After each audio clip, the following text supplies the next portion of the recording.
Selamat malam, Assalamualaikum warahmatullahi wabarakatuh. Eh, Terima kasih atas introduction-nya yang sangat again meninggi-ninggikan kali ya, nggak tahu aslinya gimana. Kita denger aja ceritanya nih. Gue sebelum mulai mau nanya, siapa yang lagi cari kerjaan? Sekarang kan lagi musim-musimnya mau lulus, ya kan? Kemarin habis dapat THR, mungkin lagi lirik-lirik atau dilirik-lirik.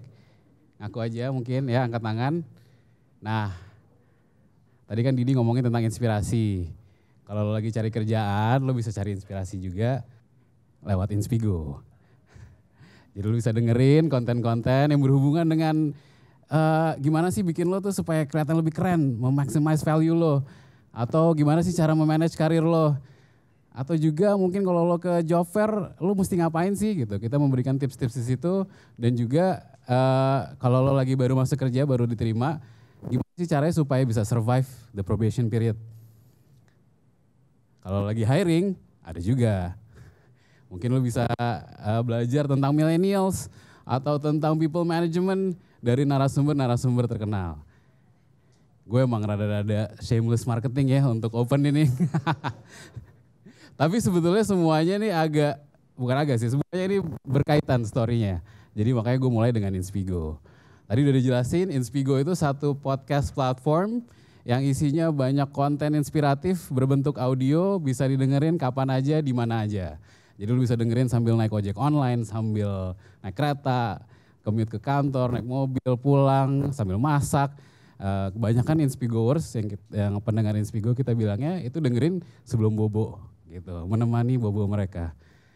Nah, kenapa gue bikin Inspigo, kenapa Inspigo ini ada? Ceritanya gini, kan hari ini gue disuruh ngomongin tentang career and passion. Jadi Inspigo itu berhubungan dengan, ya bisa dibilang passion gue. Tapi, karena ini buka talks ya, kita buka-bukaan aja nih. Sejujurnya, gue gak tahu sih passion gue tuh apa gitu. Sampai detik ini gue gak tahu. Which is gak apa-apa sih, gue juga gak terlalu mikirin juga. Tapi gue ada dua hal yang gue selalu lakuin nih selama perjalanan karir gue dari dulu selesai kuliah atau even sebelum kuliah sampai sekarang. Dua itu adalah exploration and reflection. Kalau buat gue ini sangat amat membantu dalam mencari apa yang gue suka. Ceritanya begini, awalnya waktu gue lulus SMA tahun 98, itu lagi zaman-zamannya first internet boom ya. Ada Yahoo, ada Alta Vista, punya email di Hotmail tuh kayak keren banget gitu ya. Terus ada namanya MIRC, bisa chatting sama seluruh orang di dunia gitu. Seru banget. Yahoo dulu portal paling keren, itu cita-cita gue membuat Yahoo lah zaman dulu. Makanya gue decided untuk ngambil major computer science. Merasa kayak chatting, pakai browser gitu udah bisa, wah computer science kayaknya oke nih buat gue deh. Waktu itu kebetulan punya kesempatan kuliah di luar negeri, gue ngambil computer science, ternyata gue failed.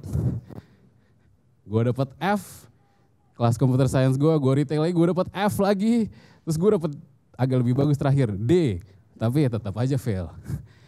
Dan itu gue ngerasa kayak, wah gila ya, gue udah coba explore nih, udah coba menjiwai gitu ya, tapi ternyata apa yang gue suka tuh gak cocok sama realita gitu. Ternyata mungkin gue gak pinter-pinter amat gitu. Akhirnya gue melakukan reflection secara gak langsung gitu ya. Gue ngomong ke diri gue, ini gue sebenarnya bisanya apa sih gitu. Gue ngobrol sama bokap gue ngobrol sama teman-teman gue, sama orang-orang yang deket sama gue. Akhirnya ya udahlah coba yang safer bet aja, coba ambil bisnis kali ya, karena bisnis kan berguna gitu buat apapun yang gue lakuin. Akhirnya gue terjun ke bisnis. Gue tuh sebetulnya orangnya introvert, mungkin agak pemalu kali atau pendiam gitu ya. Cuma istri gue sih bilang katanya nggak banget, cerewet, suka ngobrol, kalau ngomong nggak berhenti-berhenti gitu ya. Tapi ya mungkin itu juga sih yang membuat waktu itu gue ke-push untuk berteman banyak gitu. Karena kan bisnis harus ketemu orang banyak gitu ya. Jadi di situ gue mencoba berteman dengan banyak orang dengan background beda-beda, dengan major yang beda-beda, dengan culture karena banyak orang dari negara macam-macam. Akhirnya gue belajar banyak banget tentang history, tentang filosofi, tentang desain, tentang painting, tentang fotografi, music, dan banyak lainnya. Gue mencoba mengeksplor apa yang ada di luar sana, dan gue pertama kali tuh ngerasa bahwa wah gila ya, life itu so flavorful ya. Ternyata banyak banget yang gue nggak tahu. Dan di situ gue mulai ngobrol lagi sama diri gue tuh. Gue mulai melakukan reflection. Kayaknya di antara semua option yang awesome ini nih ada satu yang sticks out, which was design. Itu gue ngerasa kayak gue penasaran banget, gue pernah bikin project terus orang bilang, wah ini lumayan bagus nih, kayaknya oke nih gitu, terusin aja gitu. Akhirnya gue lebih pede untuk mengeksplor itu lebih dalam lagi. Lebih dalam lagi, akhirnya gue merasa pada saat gue setelah lulus, business and design itu mungkin bisa jadi kayak unique proposition gue gitu. Karena ya gue harus kompetisi dengan orang-orang bule-bule lokal-lokal dan orang-orang internasional gitu. Kebetulan waktu itu gue selesai sekolah gue pindah ke kota namanya San Francisco, which is the heart of Silicon Valley. Jadi package ini business and design jadi modal gue untuk bersanding dengan orang-orang lain gitu. Nah waktu itu gue kebetulan alhamdulillah dapat kerja di creative agency. Punya klien namanya Namco. Ada yang tahu Namco? Game company. Nah waktu itu kita harus, gue diberi tas untuk bikin satu video buat game namanya Pac-Man. Jadi Pac-Man waktu itu mau rilis new game, waktu itu kan sempat berhenti lama, terus mereka mau rilis di new console, kalau nggak salah waktu itu Nintendo. Waktu itu gue di-hire as a marketing person, gue nggak tahu anything about video, gue nggak tahu anything about storyboarding apa segala macam, nggak tahu sama sekali gitu. Tiba-tiba dikasih project kecil gitu, tadinya awalnya cuma mau buat demo video, cuma gue pikir kayak ini seru banget nih, ini kayak keren gitu. Gue mau explore lebih jauh lagi, gue nggak bisa, nggak apa-apa, nggak masalah, tapi gue coba aja. Gue coba, gue nggak tidur, gue nggak gue belajar terus dari internet segala macam, gue tanya ke orang. Akhirnya ternyata video yang kita bikin yang gue involve itu ditayangin di satu conference namanya E3.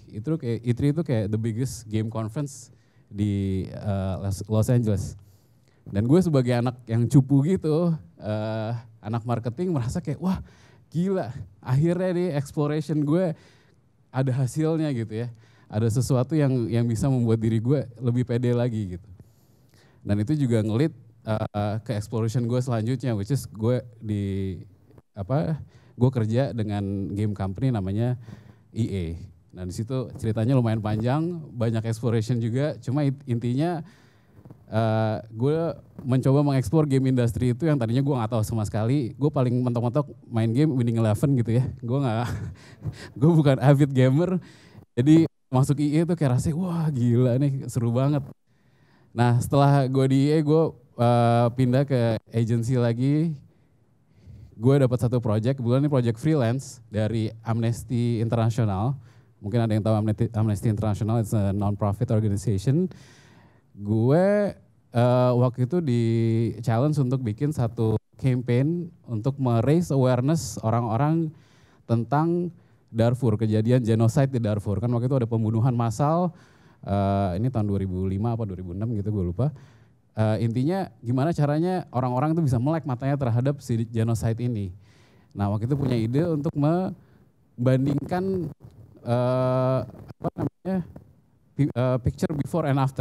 Jadi kayak sebelum genocide itu village-nya itu kelihatan dari satellite pictures ya, kelihatan hut-hutnya masih jelas, ada orang-orang titik-titik, tapi seminggu kemudian rata, benar-benar nggak ada manusia yang hidup sama sekali. Nah kita membuat ide itu awalnya, gue sebetulnya juga nggak tahu gimana cara mengeksekusinya karena gue nggak punya expertise di teknologi waktu itu, gue cuma bisa kayak konsep-konsep dan desain aja. Terus ternyata kita dipilih untuk mengeksekut itu, Ya udah, akhirnya gue belajar lagi tentang gimana caranya bikin web application.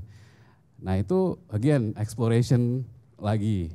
Dan alhamdulillah kebetulan waktu itu kita dapat recognition dari banyak entity termasuk Webby Awards. Kalau mungkin yang belum pernah dengar Webby Awards itu setingkat Oscar kali ya buat film tapi buat internet. Ya gue merasa pas gue dapat recognition itu kayak wah kayaknya exploration gue kali ini lebih fokus ke dunia teknologi gitu. Jadi gue selalu ngomong sama diri gue sendiri setiap ada kejadian atau gue lagi melakukan sesuatu, kayaknya gue coba lagi deh yang ini gitu. Gue fokus di sini lah. Nah akhirnya gue coba mendalami teknologi lebih lanjut lagi. Gue kerja sama satu startup namanya Pandora. Pandora itu mbahnya Spotify lah ya, music streaming juga. Jadi dulu salah satu task pertama gue itu membuat application mobile app-nya Pandora di iPhone. Nah itu dulu tahun 2008 itu baru dirilis SDK untuk third party. Jadi kita nggak tahu apa-apa gimana caranya bikin application dan akhirnya harus belajar sendiri juga gitu. Ya dengan tidak tidur dan susah payah dan mencari tahu gimana caranya, akhirnya bisa juga. Tapi maksud gue ya cerita-cerita gue ini mungkin sekelebatan kayaknya kok ini terus ya apa namanya ada hasilnya terus ya gitu. Sebetulnya realitinya banyak yang berdarah-darah juga gitu. Cuma intinya karena gue penasaran, karena gue mau explore terus, ya alhamdulillah ada jalannya gitu. Setelah apa namanya membantu membuat si iPhone app itu, mendesain iPhone app, gue akhirnya dipercaya untuk mendesain satu suite gitu ya, suite of applications dari Pandora di berbagai macam devices, TV, kulkas, mobil, timer, apalah semuanya, you name it. Waktu itu termasuk responsibility dari tim gue. Nah waktu gue di Pandora, gue merasa kayak ini ada sesuatu nih di teknologi gitu yang gue mesti explore lagi. Jadi pada akhirnya gue karena waktu itu punya pet project atau side project namanya Goodco. Goodco itu matchmaking antara employee sama employer. Dan waktu itu juga gue pernah bikin satu produk namanya Wonderbox, itu educational application untuk anak-anak. Ya gue merasa kayak ini sesuatu yang baru banget buat gue nggak ngerti tapi gue seneng gitu untuk menjalaninya, untuk mengeksplorasinya. Jadi alhasil abis Pandora gue membuat 2 startup. Kebetulan yang pertama di acquire sama Stepstone, yang kedua kita merge dengan Khan Academy. Intinya sih di dalam perjalanan gue ini, waktu gue melakukan exploration itu gue mencoba sedip mungkin, sedalam mungkin sehingga gue banyak knowledge yang gue terima, banyak ilmu yang gue terima dan gue bisa memetakan strategic path gue ke depan gitu. Jadi nggak tahu itu namanya passion so whatever, gue nggak terlalu mikirin dan gue selalu ngerasa, gue selalu ngomong ke diri gue sendiri gitu. Rasanya tuh apa sih? Tadi kan Didi bilang kan ya, rasa tuh penting banget. Apalagi kalau lo bisa merasakan diri lo sendiri. Kalau lo nggak asik, rasanya nih ngejalanin ini, kenapa nggak asik gitu? Selalu tanya. Dan gue nanya itu periodically, bener-bener terus-terusan. Jadi kalau menurut gue sih kadang-kadang suka banyak yang nanya ke gue, passion lo apa sih yuk gitu. Aduh kayaknya overrated banget sih ngomongin passion gitu ya.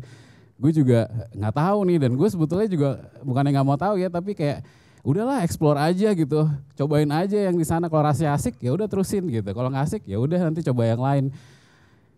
Tapi mungkin kalau dibilang kalau terlalu fokus nyari passion, menurut gue nanti takutnya buang-buang waktu. Jadi kalau menurut gue sih keep on being curious aja, never stop exploring. Dan itu juga yang membuat gue akhirnya, mindset itu membuat gue akhirnya mendecide untuk pulang ke Jakarta dari Silicon Valley. Karena gue merasa pernah alhamdulillah punya kesempatan bikin produk di luar, di Amerika, untuk market dunia, tapi gue belum pernah punya kesempatan untuk bikin produk di tanah air gue sendiri, bareng sama teman-teman gue di tanah air, untuk teman-teman juga di tanah air gitu. Jadi itu satu hal yang mau gue explore. Dan jadilah Inspigo.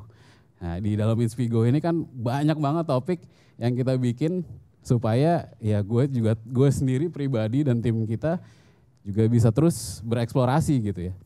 Nah, salah satu topiknya ini. Inspigo, inspiration on the go. Dan ketika pilihan itu ada di depan mata, mantra yang saya ucapkan ke orang lain, saya coba terapkan ke diri saya. Usia terlalu ringkas kalau dilalui tanpa melakukan perubahan. Itu yang saya lakukan. An investment in knowledge always pays the best. Jadi di Inspigo banyak narasumber seperti Najwa Shihab, Wisnu Tama, dan lain-lainnya. Mungkin banyak juga yang ada di Buka Talks. Tapi bentuknya semuanya podcast, jadi audio based only. Ya intinya sih membantu gue untuk, karena baru gitu ya, karena gue sejujurnya belum pernah kerja di Indonesia, ini pertama kali setelah pulang di Indonesia sekarang udah 2 tahun lebih, tapi nggak punya banyak pengalaman, jadi gue belajar tentang Indonesia ya through Inspigo, through yang lainnya gitu. Jadi ini menurut gue salah satu tool yang berguna banget buat diri gue sendiri. Dan lastly, gue mau menginvite everybody untuk selalu mengeksplor hal-hal yang baru. Kalau mau mengeksplor Inspigo, kita banyak topik-topik yang udah kita sediain. Jadi keep on exploring. Thank you.